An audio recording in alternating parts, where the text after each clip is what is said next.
Hello दोस्तों, welcome to all of you in IPO radar. IPO radar में आप सभी का स्वागत है। जो इस हफ्ते जो आईपीओ ओपन होने वाला है उनमें सबसे इम्पोर्टेंट जो है वो मीशो लिमिटेड का है। तो वीडियो में जानेंगे आईपीओ के बारे में, सारी डिटेल्स जानेंगे, जो इम्पोर्टेंट डेट्स हैं उनके बारे में जानेंगे। और इसी के साथ साथ कंपनी की जो फाइनेंशियल्स हैं या अबाउट कंपनी के बारे में सभी बातें जानने वाले हैं। और जानेंगे कि जो जीएमपी है लेटेस्ट स्टॉक के ऊपर कितना चल रहा है। तो वीडियो को देखिएगा, एंड तक देखिएगा वीडियो को। और इफ अगर आप चैनल पर पहली बार आए हैं और आपने चैनल को सब्सक्राइब नहीं किया है तो चैनल को सब्सक्राइब कर लीजिए और साथ में बेल आइकॉन को भी प्रेस कर लीजिए। इससे आपको जो दूसरे आईपीओज आने वाले हैं उनके बारे में भी जानकारी मिलती रहेगी। तो चलिए वीडियो को शुरू करते हैं। ये आईपीओ मीशो लिमिटेड का जो है ये ओपन होने वाला है 3 दिसंबर 2025 को। और जो ये क्लोज होगा ये 5 दिसंबर 2025 की इसकी क्लोज डेट रहेगी। जो फेस वैल्यू है शेयर का वो ₹1 पर शेयर है। और जो प्राइस बैंड है वो ₹105 से ₹111 पर शेयर के बीच रखा गया है। जो लॉट साइज है वो 135 शेयर का है। और जो आईपीओ का टाइप है, जो सेल का टाइप है, इसमें फ्रेश कैपिटल कम ओएफएस दोनों है, ऑफर फॉर सेल भी है और फ्रेश कैपिटल भी इशू की जा रही है। जो टोटल साइज है आईपीओ का वो 48 करोड़ 83 लाख 721 शेयर्स के लिए है। और जो टोटल कंपनी जुटाने वाली है वो 5,421 करोड़ 20 लाख रुपए जुटाने वाली है। वहीं जो फ्रेश इशू का जो पोर्शन है 38 करोड़ 28 लाख 82 हजार 882 शेयर्स के लिए है। और इनसे जो कुल कैपिटल जुटाई जाएगी वो 4250 करोड़ की होगी। वहीं जो ऑफर फॉर सेल है वो 10 करोड़ 55 लाख 13 हजार 839 शेयर्स के लिए है। और इनसे जो कैपिटल जुटाई जाएगी वो 1171 करोड़ 20 लाख रुपए की है। जो इशू का टाइप है बुक बिल्डिंग आईपीओ है। लिस्टिंग इसकी बीएससी और एनएससी एक्सचेंजेस पर होगी। और इसी के साथ आइए जो अलॉटमेंट की प्रोसेस की डेट है उनको भी जान लेते हैं और जो लिस्टिंग डेट है। तो आईपीओ की क्लोज जो डेट है वो 5 दिसंबर है। उसके बाद उससे नेक्स्ट डे, सॉरी, उससे उसका जो अलॉटमेंट का जो प्रोसेस किया जाएगा वो 8 दिसंबर यानी मंडे को किया जाएगा। और जो इनिशिएशन ऑफ रिफंड्स होगा, जिनका पैसा लौटाना होगा कंपनी को, अलॉटमेंट नहीं लगेगा, वो 9 दिसंबर को होगा। इसी के साथ साथ जिनको अलॉटमेंट आएगा तो शेयर्स भी उनके अकाउंट में क्रेडिट, डीमैट अकाउंट में क्रेडिट 9 दिसंबर को ही किए जाएंगे। और जो लिस्टिंग की संभावित डेट है वो 10 दिसंबर बताई जा रही है। आइए अब जानते हैं, आप आईपीओ में अप्लाई करने जा रहे हैं तो आप किस डिफरेंट कैटेगरीज में आपको कितने अमाउंट रिक्वायर्ड होगी, कितना पैसा चाहिए होगा और कितने शेयर्स आपको अप्लाई करने होंगे। सबसे ऊपर देखते हैं जो रिटेल कैटेगरी है उसमें मिनिमम एक लॉट के लिए अप्लाई करेंगे तो 135 शेयर आपको अप्लाई करने होंगे। इसके लिए अमाउंट आपको चाहिए होगा 14,985 रुपये। और वहीं जो रिटेल मैक्सिमम 13 लॉट के लिए अप्लाई कर सकते हैं उसमें 1755 शेयर से अप्लाई करेंगे। और जो अमाउंट चाहिए होगा वो 1,94,805 रुपये होंगे। आगे जो दूसरी कैटेगरी है स्मॉल एचएनआई जो है वो मिनिमम 14 लॉट के लिए अप्लाई कर सकते हैं, यानी कि 1890 शेयर से अप्लाई करने होंगे। और अमाउंट अमाउंट जो रिक्वायर्ड होगा वो 2,09,790 रुपये में चाहिए होंगे। इसी के साथ साथ जो स्मॉल एचएनआई है वो मैक्सिमम 66 लॉट के लिए अप्लाई कर सकते हैं, उनकी जो मैक्सिमम एप्लीकेशन हो सकती है। और उसमें शेयर्स अप्लाई होंगे 8,910 शेयर्स। और जो अमाउंट चाहिए होगा वो 9,89,010 रुपये इसके लिए चाहिए होंगे। अब जो तीसरी कैटेगरी है जो बिग एचएनआईज है वो मिनिमम 67 लॉट के लिए अप्लाई करेंगे और उसमें शेयर अप्लाई होंगे 9,045 शेयर और अमाउंट चाहिए होगा 10,03,995 रुपये। आइए अब बात करते हैं जो प्रोमोटर्स हैं कंपनी के और उनकी जो होल्डिंग है कंपनी में। इसके जो प्रोमोटर हैं मीशो लिमिटेड के वो Vidit Aatre and mister Sanjeev Kumar are the company promoters. ये कंपनी के प्रोमोटर्स हैं जिन्होंने कंपनी को प्रमोट किया है। और जो इनकी कंपनी में हिस्सेदारी है प्रोमोटर होल्डिंग, जो प्री आई इशू है, जो आईपीओ से पहले की है, वो 18.51% है।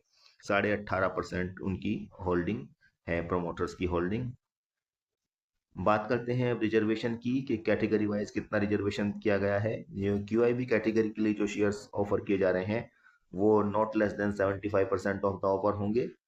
और जो रिटेल शेयर्स ऑफर्ड है रिटेल कैटेगरी के not more than 10% of the offer होंगे, यानी 10% से ज़्यादा इनको कुल ऑफर का शेयर्स रिटेल कैटेगरी में नहीं दिए जाएंगे। और जो एनआईआई शेयर्स ऑफर्ड हैं, नॉन इंस्टीट्यूशनल इन्वेस्टर्स हैं, इन्हें नॉट मोर देन 15% से ज़्यादा इनको शेयर्स नहीं दिए जाएंगे।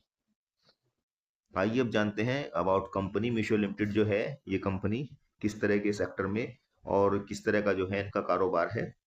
ये कंपनी का इनकॉर्पोरेशन हुआ था 2015 में। मीशो लिमिटेड ये एक मल्टी साइडेड टेक्नोलॉजी प्लेटफॉर्म है driving e commerce in India. और ई कॉमर्स की जो है फैसिलिटी ये देते हैं बाय कनेक्टिंग 4 की स्टेक होल्डर्स। ये 4 जो इसमें स्टेक होल्डर्स हैं उनको एक जगह जोड़ते हैं। सबसे पहले जो है जो इसके मेन पार्ट है कंज्यूमर्स हैं जो मीशो लिमिटेड के थ्रू सामान बाय करते हैं। तो सबसे पहला तो हो गई कंज्यूमर्स, दूसरे हो गए सेलर्स जिनको अपना सामान मीशो की साइट से बेचना है, और तीसरा हो गया लॉजिस्टिक्स पार्टनर्स जो कि सामान की आवाजाही यानी कि सामान जो है सेलर से कंज्यूमर के डोर तक पहुंचाते हैं। और जो तीसरे चौथे हैं वो है कंटेंट क्रिएटर्स जो कंटेंट क्रिएट करते हैं, प्रोडक्ट के बारे में जानकारियां देते हैं। तो इस तरह से ये एक ऐसा प्लेटफॉर्म है मीशो जो जो ये 4 जो इसके हिस्सेदार हैं, जो अहम हिस्सेदार हैं, उनको एक प्लेटफॉर्म पर लाता है। The company operates its e commerce marketplace under the brand name Meesho के नाम से ये अपना मार्केट प्लेस चलाते हैं, enabling consumers to access a wide range of affordable products. और ये इसके जरिए जो है अपने कंज्यूमर्स को अफोर्डेबल प्रोडक्ट्स अवेलेबल कराते हैं जो उनकी पहुंच में हो सके। Offering sellers a low cost platform to grow their business. और सेलर्स को भी ये एक बड़ी ऑफर देते हैं कि अपना बिजनेस को वो बढ़ा सकें और उनको एक लो कॉस्ट पे प्लेटफॉर्म ये प्रोवाइड कराते हैं। आगे जो बताया गया है कंपनी दो तरीके से अपने बिजनेस को ऑपरेट करती है। नंबर 1 जो है मार्केट प्लेस, ये एक टेक्नोलॉजी ड्रिवन प्लेटफॉर्म है जो जैसे मैं आपको पहले बता चुके हैं facilitating transactions between consumer seller logistic partners and content creators. तो सबसे पहला तो ये मार्केट प्लेस पे है। और दूसरा जो है इनका न्यू इनिशिएटिव्स हैं which include the low cost local logistics network for daily essentials and A digital financial service platform. दूसरा ये न्यू इनिशिएटिव जो है इनका वो कम लागत वाला जो है ये लोकल जो है लॉजिस्टिक्स नेटवर्क है जिसमें डेली एसेंशियल जो होती हैं उनको ये उनकी सर्विसेज जो है का प्लेटफॉर्म प्रोवाइड कराते हैं। आगे बताया गया है the company has demonstrated strong operational growth. Company ने जो है अपनी काफी अच्छी ऑपरेशनल ग्रोथ दिखाई है with steady rise in placed orders. जो कंपनी के ऑर्डर्स हैं उनमें काफी तेजी से इंक्रीज हुआ है। And the broadening base of the transacting users and sellers for the 12 months ended September 30, 2025, Meesho had 7,06,471 annual transacting sellers. ये सेलर्स हैं इसके पास 7 लाख से ज्यादा। And 234.20 million annual transacting users. और जो यूजर्स हैं इनके पास जो इनका प्लेटफॉर्म यूज करते हैं वो है 234.2 मिलियन से 2 मिलियन इनके पास यूजर्स हैं। Its logistic network operated under Valmo. Valmo के नाम से इनका जो लॉजिस्टिक नेटवर्क है वो ऑपरेट करता है। Integrated third party logistics provides including first and last mile delivery partners, sorting centers and truck operators to ensure efficient order fulfillment across India। और इनके पास जो है मीशो के पास 30 सितंबर 2025 को जो एम्प्लॉय कार्यरत हैं कंपनी में 2082 एम्प्लॉय फुल टाइम इनके पास कार्यरत हैं। आइए अब जानते हैं जो कंपनी के फाइनेंशियल्स हैं उनके बारे में जान लेते हैं। हम जो कंपेयर करेंगे वो 31 मार्च 2023 का ईयर कंपेयर करेंगे और उसके साथ 31 मार्च 2025 को कंपेयर करेंगे। ईयरली ही कंपेयर करेंगे, क्वार्टरली कंपेयर हम नहीं करेंगे। तो जो 31 मार्च 2023 को जो कंपनी के एसेट्स थे वो 3853 करोड़ रुपए के थे, जो बढ़कर 31 मार्च 2025 में यानी कि 2 साल में वो 7,226 करोड़ रुपए हो गए हैं। और वहीं जो कंपनी का टोटल इनकम है वो 5,897 करोड़ से इंक्रीज होकर 99 करोड़ हो गया है 31 मार्च 2025 में। और जो प्रॉफिट आफ्टर टैक्स था कंपनी का, वो कंपनी का जो नुकसान मार्च 2023 में 1671 करोड़ रुपए का था वो बढ़कर अब 31 मार्च 2025 में 3941 करोड़ रुपए का हो गया है। लगभग 4,000 करोड़ रुपए का नुकसान कंपनी को 31 मार्च को जो एंडिंग होने वाले ईयर में है 3941 करोड़ रुपए का। तो इस तरह से आप देख सकते हैं कि कंपनी जो है लॉस में ऑपरेट कर रही है, लॉस मेकिंग कंपनी है एट प्रेजेंट। लेकिन जो फ्यूचर की संभावनाएं हैं वो कंपनी को प्रॉफिट में आने की संभावनाएं हैं।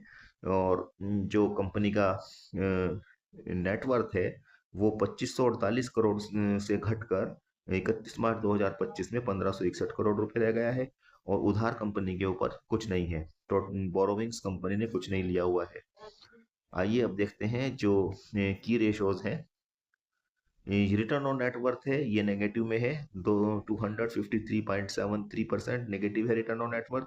और जो प्राइस टू बुक वैल्यू है वो 30.16 है, यानी जो बुक वैल्यू का लगभग 30 गुना प्राइस इसमें तय किया गया है। और मार्केट कैपिटलाइजेशन है कंपनी का 50,095 करोड़ रुपए का। और जो ईपीएस है प्री आईपीओ, ये माइनस में है 9 रुपये 54 पैसे, और आईपीओ के बाद ये होने वाली है, ये भी माइनस में 3 रुपये 11 पैसे। जो पी रेशो है वो भी निगेटिव में है, प्री आईपीओ 11.63 है, और जो पोस्ट आईपीओ रहने वाली है तब भी निगेटिव है, 35.75। अब देखते हैं जो ऑब्जेक्ट द इशू है, जो पैसे है कंपनी जुटाने जा रही है जो फ्रेश कैपिटल के जरिए, उसको कंपनी कहाँ यूटिलाइज करेगी। तो नंबर 1 जो बताया है, investment for cloud infrastructure in MTPL our subsidiary, जो इनकी सब्सिडरी है उसमें इन्वेस्टमेंट करने जा रही है कंपनी क्लाउड इंफ्रास्ट्रक्चर में 1390 करोड़ रुपए।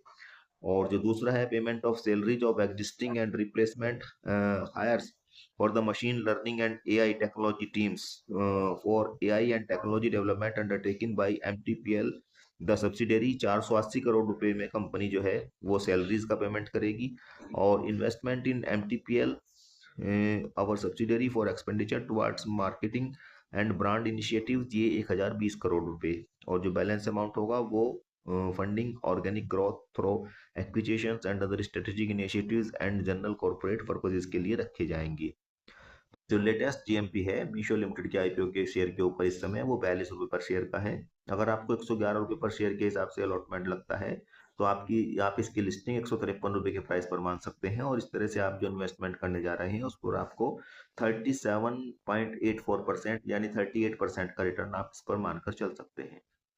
तो ये थी जानकारी मीशो लिमिटेड के आईपीओ के बारे में। वीडियो आपको अगर अच्छी लगी है तो लाइक कमेंट करना मत भूलिएगा, और चैनल को सब्सक्राइब करके जाइएगा। मिलते हैं दूसरे वीडियो के साथ में। थैंक